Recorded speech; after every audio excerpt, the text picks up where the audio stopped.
नमस्कार, डेली 24 भारत देख रहे हैं आप। मैं हूं आपके साथ अनीता शर्मा। शुरुआत करते हैं उत्तर प्रदेश की बड़ी खबरों से। यूपी के गोरखनाथ मंदिर परिषद में आयोजित जनता दर्शन कार्यक्रम में मुख्यमंत्री योगी आदित्यनाथ ने करीब 150 लोगों की समस्याओं को गंभीरता से सुना और उनके समाधान के लिए संबंधित अधिकारियों को आवश्यक दिशा निर्देश दिए। उन्होंने स्पष्ट रूप से कहा कि जिन लोगों को इलाज की आवश्यकता है वो बिना किसी चिंता के अपना उपचार कराए, क्योंकि सरकार उनकी आर्थिक सहायता के लिए पूरी तरह से प्रतिबद्ध है। कार्यक्रम के दौरान मुख्यमंत्री ने अधिकारियों को निर्देशित किया है कि सभी मामलों का संतुष्टिपूर्ण और समयबद्ध निस्तारण सुनिश्चित किया जाए ताकि आम जनता को राहत मिल सके। इसके साथ ही उन्होंने भूमि कब्जाने जैसे शिकायतों पर भी सख्त रुख अपनाते हुए दोषियों के खिलाफ कड़ी कार्रवाई के निर्देश दिए। दबंगई और उत्पीड़न से जुड़े मामलों में भी कठोर कानूनी कदम उठाने पर जोर दिया है ताकि कानून व्यवस्था बनाए रखी जा सके और आम नागरिकों को विश्वास मजबूत हो।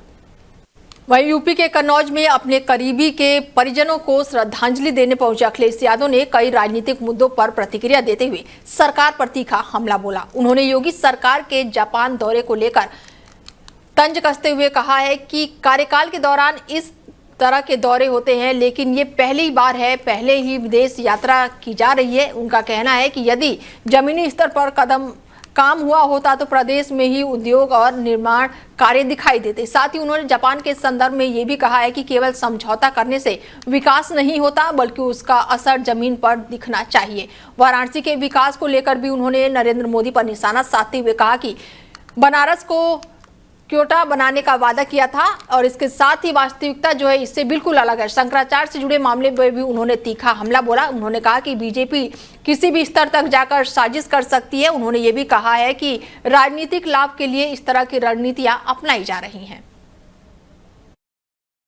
किस तरीके से लोगों को विचारधारा से जोड़ें और विचारधारा को किस तरीके से उनके बीच ले जाएं जिससे ये उन्हें महसूस हो कि समाजवादी विचारधारा ही उनके जीवन में परिवर्तन ला सकती है। लोकतांत्रिक मूल्यों को बचाने के लिए, समाजवादी व्यवस्था को लागू करने के लिए और समाज में किसी भी तरह का भेदभाव न हो, इन बातों को लेकर के शिव सिंह जी के पिताजी हमेशा समाजवादी सोच के साथ जुड़े रहे। आज वो हमारे बीच नहीं हैं। ऐसे बुजुर्ग और उस पीढ़ी के नेता या उस पीढ़ी के लोग जो समाजवादी विचारधारा के साथ खड़े रहे, हमें दुख है। ऐसे लोगों के जाने से समाजवादी पार्टी का नुकसान बढ़ा हुआ है, इसकी भरपाई होना मुश्किल है और उस पीढ़ी के तमाम हम लोगों ने नेता खोए हैं। यही कन्नौज ने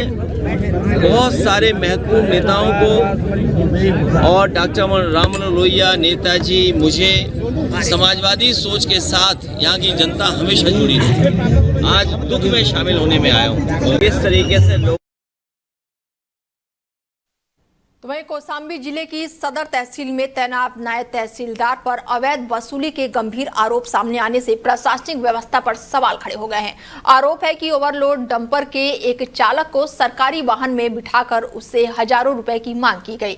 चालक का कहना है कि उसके पास के जनसेवा केंद्र से पैसे निकालकर रिश्वत दी और इस पूरी घटनाक्रम से जुड़ा वीडियो सोशल मीडिया पर तेजी से वायरल हो रहा है, जिसके बाद से मामला जो है वो चर्चाओं का विषय बन गया है। घटना के सामने आने पर सदर एसडीएम और जिलाधिकारी ने तत्काल संज्ञान लेते हुए जांच के आदेश जारी कर दिए हैं। सोशल मीडिया चैनलों के माध्यम से मुझे भी जानकारी हुई है। तो ये कल का है, शायद दोपहर का वीडियो है, तो उसके माध्यम से मुझे भी जानकारी हुई है, लेकिन उसकी सत्यता क्या है वो एक जांच का विषय है और उसके लिए हम कुछ अधिकारियों को उसको संज्ञान में लाएंगे उसको, क्योंकि सोशल मीडिया पर तो ऑलरेडी चला है। क्या सच्चाई है इसकी, जो जांच के बाद ही इसमें कुछ कहा जा सकता है। हाँ, क्योंकि बैक साइड का दिख रहा है और एक आदमी उतर रहा है, उसमें कुछ बातचीत भी उसमें आई है, तो वो उसकी जो टेक्निकल जांच है वो कराने के बाद ही उसके बारे में कुछ कर सकते हैं। सोशल मीडिया चैनलों के माध्यम से मुझे भी जानकारी हुई है। तो ये कल का है, शायद दोपहर का वीडियो है, तो उसके माध्यम से मुझे भी जानकारी हुई है, लेकिन उसकी सत्यता क्या है वो एक जांच का विषय है और उसके लिए हम कुछ अधिकारियों को उसको संज्ञान में लाएंगे उसको, क्योंकि सोशल मीडिया पर तो ऑलरेडी चला है। क्या सच्चाई है इसकी, जो जांच के बाद ही इसमें कुछ कहा जा सकता है। गाड़ी के अंदर बैठाया गया है ऐसा। हाँ, क्योंकि बैक साइड का दिख रहा है और एक आदमी उतर रहा है, उसमें कुछ बातचीत भी उसमें आई है। वो एक तरफ योगी सरकार भ्रष्टाचार और अपराधियों पर अंकुश लगाने की बात करती है, वहीं अपने कर्मचारी अधिकारियों पर भी कड़े निर्देश दिए कि जो भी भ्रष्टाचार में संलिप्त हो या घूस लेते हुए पकड़ा जाए तो उस पर कार्रवाई की जाए। लेकिन कौशाम्बी जनपद, जो कि डिप्टी सीएम केशव प्रसाद मौर्य का गृह जनपद है, इस गृह जनपद के सदर ब्लॉक व तहसील मंझनपुर अंतर्गत नायब तहसीलदार मुबीन अहमद का एक सोशल मीडिया पर वीडियो वायरल हो रहा है। लोगों में चर्चा है कि जब रक्षक ही भक्षक बन जाए तो रक्षक करने वाला कौन निकलेगा। आम जनता शिकायत अधिकारियों के पास जाती, जब अधिकारी ही घूस लेते हुए सोशल मीडिया पर वीडियो वायरल हो जाए तब वो न्याय की उम्मीद कैसे की जाएगी। हाँ, ये मंझनपुर ब्लॉक तहसील के अंतर्गत ये मेवहर के पास एक सोशल मीडिया पर वीडियो वायरल हो रहा है, जो कि सरकारी गाड़ी के अंतर्गत उसको बैठाकर डंपर चालक को उससे पैसे की डिमांड की जाती है। उसके पास पैसा कम होता है तो उसको गाड़ी से उतार कर भेजा जाता है, सीएससी से पैसा निकालता है, पैसा निकाल कर फिर उसी गाड़ी में आता है, उस गाड़ी में पैसा देता है, तब उसको छोड़ा जाता है। हालांकि इस मामले में जब सदर एसडीएम से पूछा गया तो उन्होंने कहा कि वीडियो संज्ञान में है, इसकी जांच कराई जाए, जांच कराने के बाद उस पर जो भी विधिक कानूनी कार्रवाई की जाएगी। हालांकि इस मामले में जब जिले के मुखिया डीएम अमित पाल शर्मा से बात किया गया तो उन्होंने कैमरा से भागते नजर आए और दूसरी बात उन्होंने कहा कि वीडियो को देख लिया जाएगा, उसमें जांच कर ली जाएगी, तब उस पर जो भी तथ्य सामने आएगा उस पर जांच की जाएगी और कड़ी कार्रवाई के निर्देश दिए। लवलेश कुमार, डेली 24 कौशाम्बी। तो वहीं सीतापुर में पुलिस ने एक बड़े अंतर्राज्यीय जीएसटी टैक्स चोरी गिरोह का खुलासा करते हुए 4 शातिर अभियुक्तों को गिरफ्तार कर लिया है। पुलिस अधीक्षक अंकुर अग्रवाल के निर्देश में कोतवाली नगर पुलिस और एसओजी टीम ने संयुक्त कार्रवाई करते हुए आरोपियों को स्कूल के पास से धर दबोचा है। गिरफ्तारी के दौरान उनके पास से करीब 2,30,000 रुपए के नगद, 3 laptop, 8 mobile phone, 23 SIM card, 6 ATM card, pan card, chequebook, passbook और बिना नंबर प्लेट की गाड़ी भी बरामद की गई है। जांच में ये सामने आया है कि गिरोह जो है तमिलनाडु, कर्नाटक, पंजाब, हरियाणा, दिल्ली और उत्तर प्रदेश सहित राज्य में 1000 से अधिक फर्जी जीएसटी फॉर्म बनाकर इनपुट टैक्स क्रेडिट के जरिए करोड़ों रुपए की टैक्स चोरी कर रहा था। आरोपी लोगों को नौकरी का लालच देकर उनसे दस्तावेज हासिल करते थे और उन्हीं के नाम पर फर्जी कंपनियां बनाकर इस अवैध गतिविधि को अंजाम देते थे। क्या आप सभी को आज इस माध्यम से अवगत कराना चाहता हूं कि आज हमारे कोतवाली नगर के और साथ में एसओजी सर्विस टीम द्वारा एक अच्छा काम करते हुए एक बड़े गिरोह का पर्दाफाश हुआ है। थाना कोतवाली नगर में 203/25 मुकदमा दर्ज किया गया था, जिसमें जीएसटी चोरी लगभग 5 करोड़ 88 लाख की सामने आई थी। इसके पश्चात जो प्रदेश स्तर पे जो एक एसआईटी गठित की गई है और जिसकी समीक्षा आदरणीय डीजीपी सर के द्वारा, साथ में हमारे IG range sir, ADG zone sir और हमारे एसपी अंकुर अग्रवाल सर द्वारा लगातार की जा रही थी। तब आज जब इसमें हमें कामयाबी हासिल हुई, 4 लोगों की इसमें कुल गिरफ्तारी हुई, जिसमें गिरोह का सरगना आशीष, इसके 3 साथी विवेक, कुलदीप और सूरज, इनकी गिरफ्तारी। इनके कब्जे से पुलिस को 3 लैपटॉप, साथ में इनके मोबाइल फोन और फर्जी फॉर्म के इस्तेमाल होने वाले फर्जी सिम, बैंक के दस्तावेज सारे प्राप्त हुए। और एक महत्वपूर्ण बात हम आपको बताना चाहते हैं, जो इनपुट टैक्स क्रेडिट की चोरी की जा रही है, ऐसी लगभग 1221 फर्म जो भारत के 19 राज्यों में इन लोगों ने रजिस्टर की है, उसके भी प्रमाण हमारे हाथ में लगे हैं। आज इनको माननीय न्यायालय के सामने पेश किया जाएगा। क्या आप सभी को आज इस माध्यम से कौशाम्बी जिले में साइबर क्राइम पुलिस को एक महत्वपूर्ण सफलता मिली है, जहां पर डिजिटल अरेस्ट और अन्य ऑनलाइन ठगी के मामले में कार्रवाई करते हुए 35 पीड़ितों को कुल 11 लाख से ज्यादा रुपए की वापसी कराई गई है और इसके साथ ही करीब 30 लाख रुपए की संदिग्ध धनराशि को समय रहते होल्ड भी कराया गया है, जिससे आगे की ठगी को रोका जा सके। जिले में बढ़ते साइबर अपराधों को गंभीरता से लेते हुए पुलिस की साइबर टीम लगातार सक्रिय रूप से काम कर रही है और शिकायत मिलते ही तत्काल कार्रवाई सुनिश्चित की जा रही है। जनपद कौशाम्बी की साइबर पुलिस टीम ने इधर विगत 3 महीनों में जो एनसीआरपी पोर्टल्स पे या 1930 पे जो शिकायतें दर्ज थी साइबर फ्रॉड की, उसके संबंध में कार्रवाई करते हुए करीब 35 साइबर ठगी के पीड़ितों का पैसा वापस कराया है। कुछ का इसमें 100% पैसा वापस हुआ है और कुल अमाउंट देखेंगे तो ये 12 लाख से अधिक का है। इसमें जो जिनके पैसे वापस हुए हैं वो कुछ लोग भी यहाँ पे आज के प्रेस कॉन्फ्रेंस में मौजूद हैं और इनको आपके माध्यम से मैं जागरूक भी करना चाहूँगा कि साइबर ठगी का जो अपराध है इस समय बहुत तेज़ी से प्रचलन में है और कैसे कैसे अपराध हो रहा है अभी आपने सुना इसके संबंध में। तो इसमें सभी को सतर्क रहने की ज़रूरत है और इसको जागरूकता फैलाने की भी ज़रूरत है। जब भी कभी भी साइबर फ्रॉड किसी के साथ हो तो 1930 को तत्काल मिलाए। 1930 को तत्काल मिलाने के बाद वो जो अमाउंट होता है वो जाके ऑटोमेटिकली फिर वो होल्ड हो जाता है, फ्रीज हो जाता है, ताकि फिर कंप्लेंट की जांच करने के बाद उसका पैसा उसको जो पीड़ित है उसका वापस हो जाता है। बदायूं जिले में उस समय माहौल तनावपूर्ण हो गया जब तहसीलदार और अधिवक्ताओं के बीच किसी बात को लेकर तीखी नोकझोंक हो गई, जो देखते ही देखते विवाद में तब्दील हो गई। स्थिति इतनी बिगड़ गई कि दोनों पक्षों के बीच कुर्सियां तक चलने लगी, जिससे तहसील परिषद में अफरा तफरी का माहौल बन गया। और इसी दौरान एक महिला अधिवक्ता ने तहसीलदार पर गंभीर आरोप लगाते हुए उनके व्यवहार पर सवाल उठाए, जिससे विवाद और भी अधिक बढ़ गया। घटना के बाद से आक्रोशित अधिवक्ताओं ने तहसील परिषद में जमकर हंगामा काटा और प्रशासन के खिलाफ जमकर नारेबाजी की। उनका कहना था कि यदि संबंधित अधिकारियों के खिलाफ उचित कार्रवाई नहीं की गई तो सामूहिक रूप से कार्य का बहिष्कार करेंगे और ये पूरा मामला तहसील के कार्यालय से जुड़ा हुआ बताया जा रहा है। में तारीख लगी हुई थी और वो फाइल हमारी एसडीएम कोर्ट से ट्रांसफ़र होकर के आई थी। ट्रांसफ़र के बाद पहली तारीख थी 28। तो आज हमारे यहाँ होली का प्रोग्राम था, इसलिए हड़ताल लिख करके चली गई। हम फाइल में तारीख पता करने गए तो तहसीलदार बोले कि वो फाइल तो आप देख लीजिए, अंदर रखी है, उस फाइल में तो हमने आदेश कर दिया है। तो अब वो अपने विश्राम कक्ष में ही बैठे थे, उधर कोर्ट में थे भी नहीं, वहीं बात कर रहे थे। तो जब मैं गई तो बोले मुझे तो इसी तरह से काम करना है, आपको जो करना हो कर लीजिए। मेरे साथ अपमानजनक भाषा में बात करने लगे। तभी मैंने अपने अध्यक्ष को बुलाया। अध्यक्ष और सचिव और हमारे कैशियर सब लोग वहां पहुंच गए और हमारे अधिवक्ता साथी भी पहुंच गए, लेकिन वो अपनी भाषा से नहीं बदले, लगातार यही कहते रहे कि आपका जो मन हो कर लीजिए।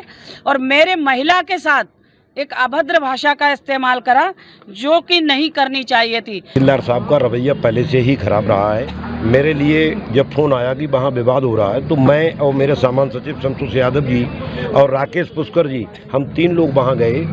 तो तहसीलदार साहब पहले से ही उत्तेजित थे, गालियां बक रहे थे। मैंने उन्हें शांत करने का प्रयास किया और उनसे ये कहा कि आप अधिकारी हैं, और अपने अधिवक्ता साथियों से कहा कि आप लोग शांत रहें, मैं वार्ता कर रहा हूँ। लेकिन तब तक तहसीलदार ने कहा कि इन सबको बाहर निकालो, और अमर्यादित टिप्पणी करने लगे, जिससे अधिवक्ता साथी उत्तेजित हो गए।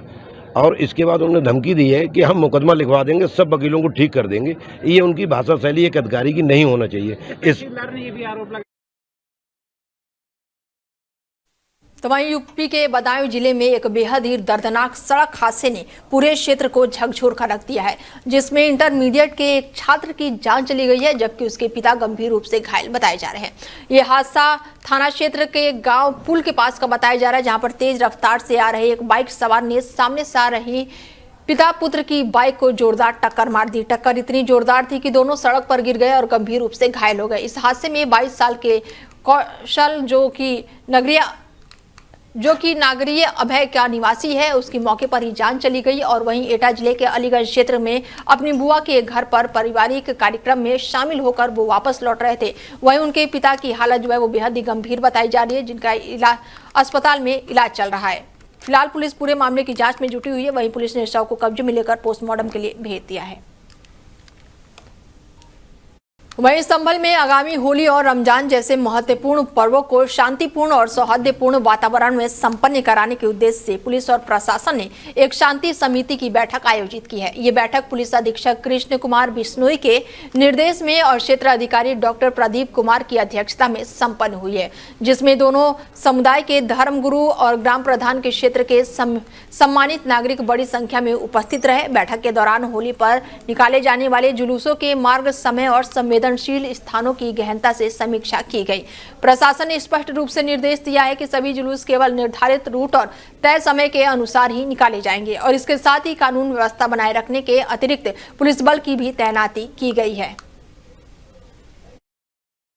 देखिए, आज थाना बहजोई पर और इससे पूर्व सर्किल के थाना धनौली पर हुई होली और रमजान के मद्देनजर सभी क्षेत्र के संभ्रांत लोगों को बुलाकर, होली आयोजकों को बुलाकर तथा धर्मगुरुओं को बुलाकर शांति समिति की बैठक की गई, जिसके क्रम में आज थाना बहजोई पर सभी ग्राम प्रधान तथा अन्य संभ्रांत व्यक्तियों को बुलाकर बैठक में यह निर्देशित किया गया है कि होली एक शांति और हर्षोल्लास का त्यौहार है। इसमें किसी भी प्रकार से ऐसा कोई कृत्य ना किया जाए जिससे कि ये शांति भंग हो तथा किसी को परेशानी का सामना करना पड़े और अनावश्यक रूप से विधिक कार्रवाई करने की जरूरत पड़े तथा साथ ही क्षेत्र में किसी प्रकार से कोई मादक पदार्थ या अवैध शराब की यदि बिक्री होती तो उसकी तत्काल सूचना दें और उस पर 100% अंकुश लगाने के लिए सभी को आश्वस्त किया गया है।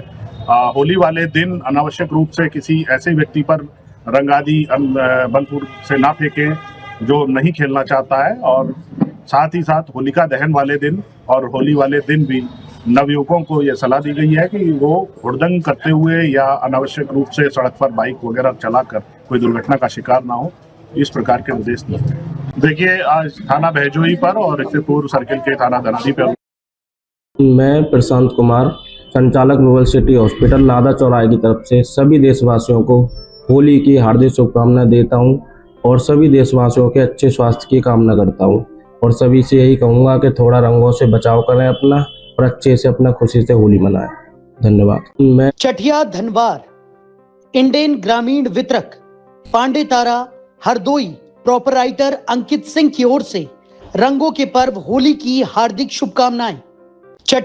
तो वहीं कौशाम्बी क्षेत्र में आगामी होली पर्व को लेकर सुरक्षा व्यवस्था का जायजा लेने के लिए पुलिस अधीक्षक राजेश कुमार ने क्षेत्र का भ्रमण किया और इस दौरान उन्होंने होलिका दहन स्थल का भी निरीक्षण किया और इसके साथ ही वहां की तैयारियों का बारीकी से अवलोकन किया। कानून व्यवस्था को लेकर आवश्यक दिशा निर्देश भी दिए। निरीक्षण के दौरान सुरक्षा के दृष्टिकोण से पर्याप्त पुलिस बल की तैनाती सुनिश्चित करने और भीड़ नियंत्रण के लिए बैरिकेडिंग की व्यवस्था करने और पर्याप्त प्रकाश की उपलब्धता बनाए रखने के लिए भी आपात स्थिति में निपटने के लिए भी पूरी तरह से सावधान रहने के निर्देश भी दिए। साथ ही त्योहार के दौरान किसी प्रकार की अव्यवस्था न फैल हो, इसके लिए भी संबंधित अधिकारियों को सतर्क रहने को कहा गया।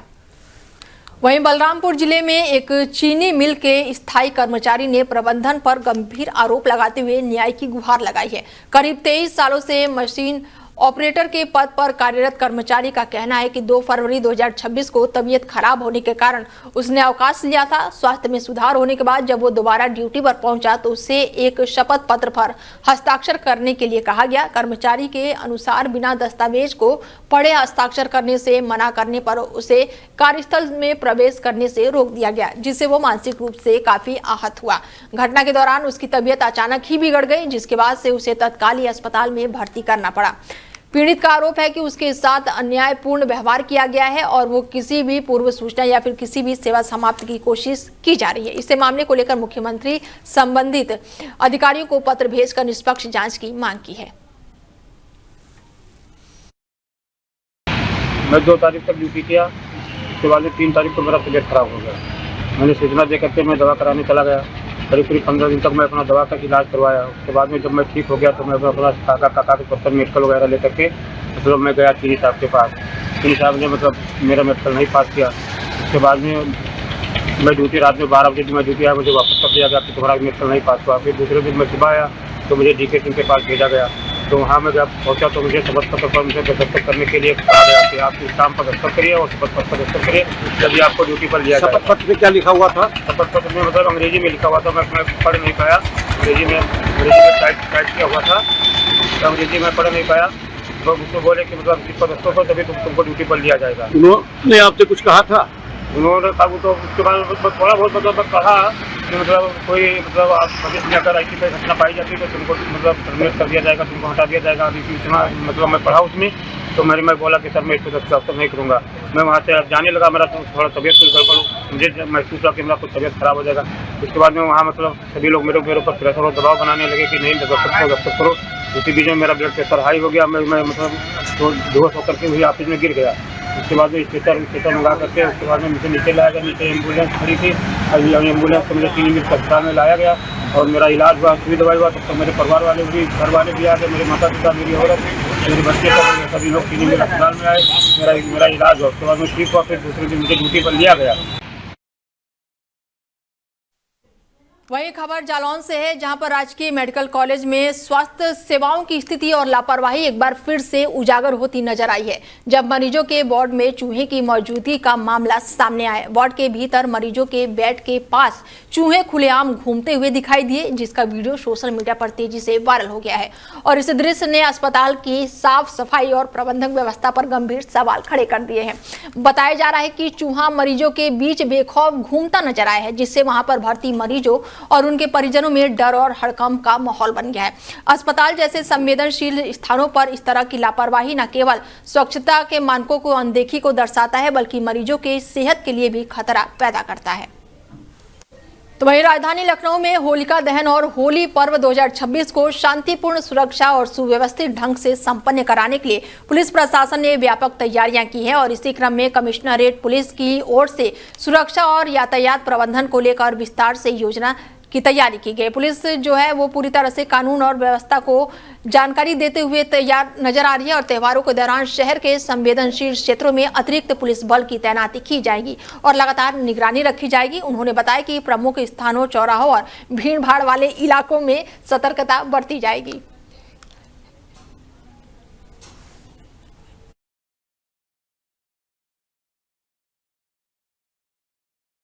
देखिए, होली का त्योहार 2 तारीख से 4 तारीख तक रहेगा और ये अति उत्साह का त्योहार है, खुशी का त्योहार है और इसकी व्यवस्था के लिए पूरी पुलिस की टीम काफी दिनों से हम लोग काम कर रहे थे। जो पुराने जितने भी विवाद हैं उन सभी को सत्यापित कर लिया गया, उसको चेक कर लिया गया था। साथ ही साथ प्रत्येक थाने के लेवल पे, एसीपी के लेवल पे जो थाने के संभ्रांत लोग हैं, जो अच्छे लोग हैं, जो आयोजक गण हैं, उन सभी के साथ पीस कमेटी की बैठक कर ली गई ताकि एक कोऑर्डिनेशन बना रहे। किसी भी प्रकार की जो समस्याएं थी उसको टैकल कर लिया गया ताकि त्योहार जो है अच्छे ढंग से मने। पूरे जनपद में तकरीबन 3800 जगहों पर होलिका दहन होगा और प्रत्येक जगहों के लिए जो हमारी मोबाइल पार्टियां और स्टैटिक जो है फोर्स उसको तैनात किया गया है। साथ ही साथ हर एक होलिका दहन के जो आयोजक हैं उनके साथ वहां के 4-5 लोगों का एक ग्रुप बनाकर उनको पूरी अच्छे ढंग से संपादित करने के लिए उनको दायित्व दिया गया है ताकि कहीं भी किसी बिना विवाद के ये होलिका दहन का त्योहार जो है अच्छे ढंग से मने। वहीं लखनऊ के दुबका क्षेत्र में लापता हुई 3 साल की बच्ची को पुलिस की तत्परता और सक्रियता के चलते सकुशल बरामद कर लिया गया है। बच्ची के गायब होने की सूचना मिलते ही पुलिस ने मामले को गंभीरता से लेते हुए तुरंत ही खोजबीन शुरू की और आसपास के इलाकों में लगातार तलाश अभियान चलाया गया। थाना क्षेत्र में श्रीकांत राय के नेतृत्व में पुलिस टीम ने तेजी से कार्रवाई करते हुए कई जगहों पर जाँच की और बच्ची को सुरक्षित ढूंढ लिया। बच्ची की सुरक्षित खबर मिलने के बाद से परिजनों ने राहत की सांस ली। वहीं लखनऊ के लालबाग क्षेत्र में स्थित लालबाग पैलेस के पास बनी केपी अपार्टमेंट में अचानक से ही शनिवार को भीषण आग लग गई, जिससे इलाके में अफरा तफरी मच गई। जैसे ही आग की तेज लपटें उठती दिखाई दी, अपार्टमेंट में रहने वाले लोग घबराकर अपने फ्लैट छोड़कर बाहर निकल आए। स्थिति को देखते हुए आसपास के लोगों ने तुरंत ही दमकल विभाग को इसकी सूचना दी, जिसके बाद से मौके पर कई फायर ब्रिगेड की गाड़ियां पहुंची और आग बुझाने का काम शुरू कर दिया। दमकल कर्मी लगातार आग पर काबू पाने में जुटे हुए, वहीं राहत और बचाव कार्य भी तेजी से चलाया जा रहा है। वहीं ललितपुर जिले में होली पर्व को सुरक्षित, शांतिपूर्ण और सौहार्द माहौल में संपन्न कराने के उद्देश्य से प्रशासन पूरी तरह से सक्रिय नजर आया है और इसी क्रम में जिला अधिकारी सत्य प्रकाश और पुलिस अधीक्षक मोहम्मद मुश्ताक ने शहर क्षेत्र में पुलिस बल के साथ पैदल गश्त कर सुरक्षा व्यवस्थाओं का जायजा लिया और आम लोगों में विश्वास का माहौल बनाने का प्रयास किया। गश्त के दौरान अधिकारियों ने प्रमुख बाजारों, संवेदनशील स्थानों और भीड़ भाड़ वाले इलाकों का निरीक्षण करते हुए वहां पर तैनात पुलिसकर्मियों को सतर्क रहने और अपनी जिम्मेदारी का निर्वहन पूरी करने का निर्देश दिया। साथ ही व्यापारियों और दुकानदारों को संवाद स्थापित कर और उनसे अपील भी की गई। खबरों में आगे बढ़ते हैं। खबर यूपी के लखनऊ से है, जहां पर नियमों की अनदेखी का एक मामला सामने आया है, जहां पर एक टैक्सी वाहन पर प्रतिबंध नीली बत्ती लगाए जाने का वीडियो सोशल मीडिया पर तेजी से वायरल हो रहा है। और इस घटना ने एक बार फिर से ये सवाल खड़ा कर दिया है कि वीआईपी संस्कृति का आकर्षण अभी भी खत्म नहीं हो पाया है और कुछ लोग नियमों का परवाह किए बिना ही इस तरह के प्रतीकों का इस्तेमाल कर रहे हैं। बताया जा रहा है कि ये वाहन सामान्य टैक्सी के रूप में संचालित हो रहा था, लेकिन उस पर नीली बत्ती लगी हुई थी, जो कि केवल अधिकृत सरकारी वाहनों के लिए ही निर्धारित होती है। वीडियो सोशल मीडिया पर सामने आने के बाद से लोगों में नाराजगी देखने को मिल रही है। फिलहाल अब कार्रवाई की लगातार लोग मांग कर रहे हैं। ये वीडियो सोशल मीडिया पर तेजी से वायरल हो रहा है। तो वहीं लखनऊ आगरा एक्सप्रेसवे के 0 पॉइंट पर एक गंभीर सड़क हादसा सामने आया है, जहां पर सीमेंट से भरा एक ट्रक अनियंत्रित होकर बैरिकेडिंग तोड़ते हुए कई किलोमीटर तक आगे बढ़ गया और फिर पलट गया। बताया जा रहा है कि ट्रक एक्सप्रेसवे से नीचे उतरते समय संतुलन खो बैठा, जिसके चलते ये हादसा हो गया। दुर्घटना इतना भीषण थी कि ट्रक में सवार 2 लोग गंभीर रूप से घायल हो गए। हादसे के तुरंत बाद ही आसपास मौजूदा स्थानीय लोगों ने तत्परता दिखाते हुए घायलों को ट्रक से बाहर निकाला और पुलिस को सूचना दी। मौके पर पहुंची पुलिस ने दोनों घायलों को फिलहाल अस्पताल में भेज दिया है, जहां पर उनका इलाज जारी है। वहीं पुलिस अब आगे की जांच पड़ताल में जुटी हुई है। वहीं पीलीभीत जिले के पूरनपुर क्षेत्र में मामला सामने है, जहां पर पंडित राजेंद्र प्रसाद स्मारक फॉरेंसिक कॉलेज के मेडिकेयर हॉस्पिटल में होली मिलन समारोह का भव्य आयोजन किया गया और इस अवसर पर संस्था के स्टाफ और विद्यार्थियों ने एक दूसरे पर गुलाल लगाकर होली की शुभकामनाएं दी और भाईचारा और सौहार्द का संदेश दिया। ऐसे में कार्यक्रम के दौरान संस्था के प्रबंधक निर्देश अमित मिश्रा और पुलिसकर्मी, मीडियाकर्मी भी मौके पर मौजूद रहे। ये हम लोग इस प्रकार का प्रोग्राम हम लोग कई वर्षों से कर रहे हैं। ये होली के उपलक्ष्य में हम लोग करते हैं और होली हमारा रंगों का त्योहार है। ये सारे हम सभी लोगों को प्रेम से रहने का एक प्रतीक है हम लोगों में। और इस मौके पर हमारी जो सबसे विशेष बात होती है कि हम पूरे वर्ष भर मीडिया हमको प्रचारित करती है, लेकिन इस कार्यक्रम में हम अपने देश के चौथे स्तंभ को सम्मानित करने का काम करते हैं। हमने सारे मीडिया बंधुओं को बुलाते हैं और होली के कार्यक्रम में उनको सम्मानित करते हैं। आज यहाँ पर क्रिकेट मैच हुआ हमारे स्कूल के, हमारे जो पीआरपीएस कॉलेज ऑफ फार्मेसी है उसके छात्रों के बीच में। यहाँ पे रस्सा खींच प्रतियोगिता भी हुई और इसके साथ 100 मीटर की दौड़ की प्रतियोगिता हुई। तो इसमें सब सारे बच्चों ने बढ़ चढ़ के भाग लिया। आप सभी लोग यहाँ पर आए, आप लोगों ने कार्यक्रम की शोभा बढ़ाई, इसके लिए आप सभी का हृदय से मैं आभारी। ये हम लोग इस प्रकार का प्रोग्राम हम लोग कई वर्षों से कर रहे हैं। तो वहीं संभल जिले में होली, रमजान और ईद जैसे महत्वपूर्ण पर्वों को शांतिपूर्ण और सौहार्दपूर्ण वातावरण में संपन्न कराने के उद्देश्य से जिला स्तरीय पीस कमेटी का बैठक आयोजित की गई और इस बैठक की अध्यक्षता जिला अधिकारी डॉक्टर राजेंद्र और पुलिस अधीक्षक कृष्ण कुमार बिश्नोई ने संयुक्त रूप से की। करीब 2 घंटे तक चली इस बैठक में प्रशासनिक अधिकारी, जनप्रतिनिधि और हिंदू और मुस्लिम समुदाय के धर्मगुरुओं ने भाग लेकर अपने विचार रखे और व्यवस्थाओं पर चर्चा की। बैठक के दौरान प्रशासन ने स्पष्ट किया कि त्योहारों के समय किसी भी नई परंपरा की शुरुआत करने की अनुमति नहीं दी जाएगी और ऐसे करने पर सख्त कार्रवाई की जाएगी।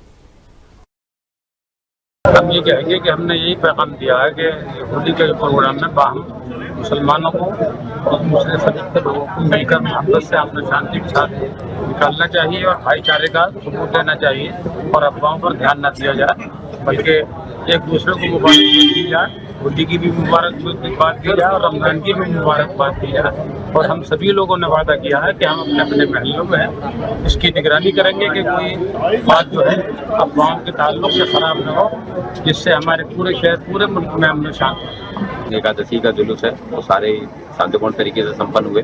इसके बाद में आज पीस कमेटी की जिला स्तरीय बैठक है, वो भी संपन्न हुई है। उसमें डिटेल दिशा निर्देश दिए गए हैं।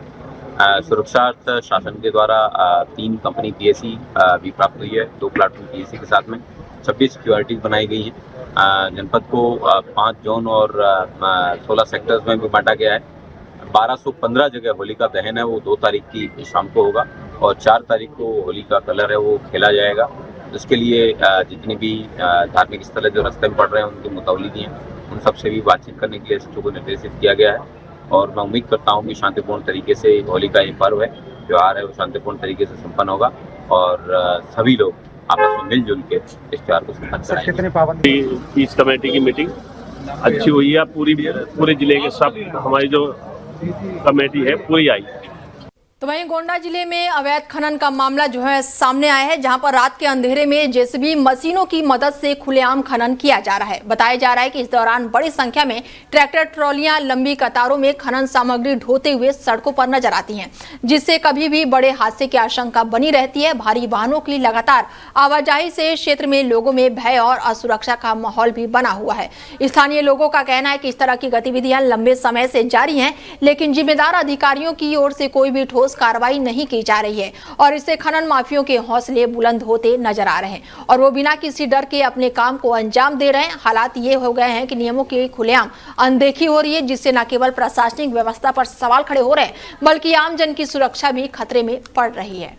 वहीं अंबेडकर नगर जिले में होली के मद्देनजर सड़क हादसों पर नियंत्रण रखने और यातायात व्यवस्था को सुरक्षित बनाए रखने के लिए पुलिस द्वारा संग रात्रि चेकिंग अभियान चलाया जा रहा है और यह अभियान अकबरपुर, शाहजहांपुर और साथ ही कई बाईपास जैसे मुख्य मार्गों पर संचालित किया गया है, जहां पर देर रात तक वाहनों की गहनता से जांच की जा रही है और इस दौरान यातायात नियमों का उल्लंघन करने वालों के वाहनों पर चालान भी काटे जा रहे हैं। अभियान के तहत विशेष रूप से शराब पीकर वाहन चलाने वालों के खिलाफ सख्त कार्रवाई की गई है, जिसमें करीब 10 चालक ऐसे पाए गए हैं जो कि नशे की हालत में गाड़ी चला रहे थे और इस सभी के खिलाफ आगे की कार्रवाई सुनिश्चित की गई है।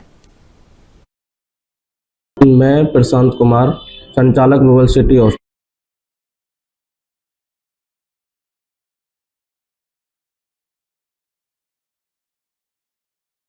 फिलहाल बुलेटिन में मेरे साथ इतना ही, दीजिए इजाजत, नमस्कार।